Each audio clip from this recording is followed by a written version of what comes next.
नमस्कार मैत्रिणींनो, बाईची डिझाईन बनवण्यासाठी बाईची उंची आहे 10. फिटिंगच्या साईडनी जे काही फिटिंग असेल त्याच्यात 2 इंच जास्त घ्यायचं आणि मग कट करायचं आहे. का ते पुढे मी नंतर नक्कीच सांगेन. तर आपल्याला त्रिकोण बनवून घ्यायसाठी चौकोनी कपडा घ्यायचा आहे 3 बाय 3 इंच. त्याच्यानंतर असं त्रिकोणी आपल्याला बनवून घ्यायचे 3. हे कट करून घेऊ आणि खाली जास्तीचं थोडं कापड असतं ना ते कट करून घ्यायचं. तर आता काय करायचं, एकावर एक ठेवून साईडने आपल्याला टिप मारायचे, जसं तुम्ही व्हिडिओमध्ये पाहू शकता. सरळ मारलं तरीही चालेल, काही हरकत नाही. तर साईडचं कट करून घेते मी आणि त्याच्यानंतर सेंटर आपल्याला काढायचं आहे. मधोमध आपल्याला एक मार्किंग करून घ्यायचं. त्याच्यानंतर जे ट्रायंगल शेपमध्ये बनवले आहे ना आपण, ते ठेवून टिप मारून घ्यायची. जे काही बाहेर निघते ते कट करून घ्यायचं. त्याच्यानंतर जे साईडला तुम्हाला 2-2 इंच जास्त सोडायला सांगितलं होतं ना, ते याच्यासाठी, कारण आपण इथे दोन्ही साईडनी 2-2 इंच घेऊन इथे एक आपल्याला टिप मारायची, जेणेकरून ही टिप मारल्याच्या नंतर बॉटम साईडला फिटिंगच्या साईडला कापड कमी पडलं असतं जर आपण 2 इंच जास्त सोडून कट केला नसता तर. लक्षात आलं तुम्हाला 2 इंच मी कशासाठी सोडायला सांगितलं होतं. बाईच्या बॉटम साईडला पट्टी लावायची आहे, तर ती पट्टी आपण घेणार आहे 4.5 इंचाची. तर बघा पट्टी कशा पद्धतीने जोडायची आहे. पट्टी जी ठेवलेली आहे ते सरळ आहे, सरळ याच्यावरच आपल्याला बाई पण सरळच ठेवून टिप मारून घ्यायची.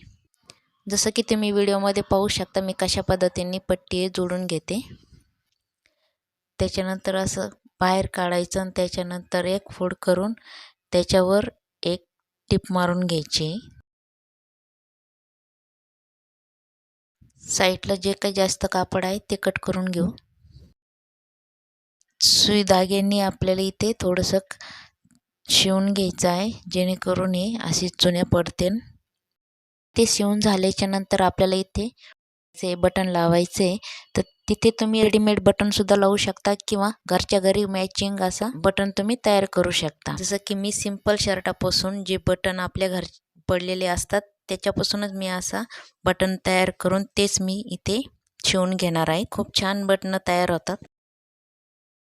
आणि त्याच्यानंतर साईडने कापड घेऊन बटन इथं शिवून घ्यायचंय. तर मैत्रिणींनो, आजची जी बाईची डिझाईन आहे ती तुम्ही छोट्या बाईवर सुद्धा डिझाईन करू शकता आणि 3/4 बाईमध्ये म्हणजे लॉंग बाईमध्ये सुद्धा ही डिझाईन तुम्ही बनवू शकता. खूप छान असा लुक येतोय. फायनल लुक तुम्हाला मी दाखवते कसं दिसतोय कसं नाही. आजची बाई डिझाईन जी आहे ते नवीन शिकणाऱ्या सुद्धा सहजरित्याने बनवू शकतील. अशा सोप्या पद्धतीतच बाई डिझाईन सांगितलेले आहे. तर असेच नवीन बाई डिझाईन पाहण्यासाठी आपल्या चॅनलला सबस्क्राईब करा, बेल आयकॉनवर प्रेस करा, जेणेकरून जेव्हा व्हिडिओ अपलोड करेन त्याचं नोटिफिकेशन तुमच्यापर्यंत पोहोचेल. झाल्याच्या नंतर ही बाई डिझाईन अशा पद्धतीने दिसणार. पूर्ण व्हिडिओ पाहिल्याबद्दल धन्यवाद. भेटूया पुढच्या व्हिडिओमध्ये. तोपर्यंत जय हिंद, जय महाराष्ट्र.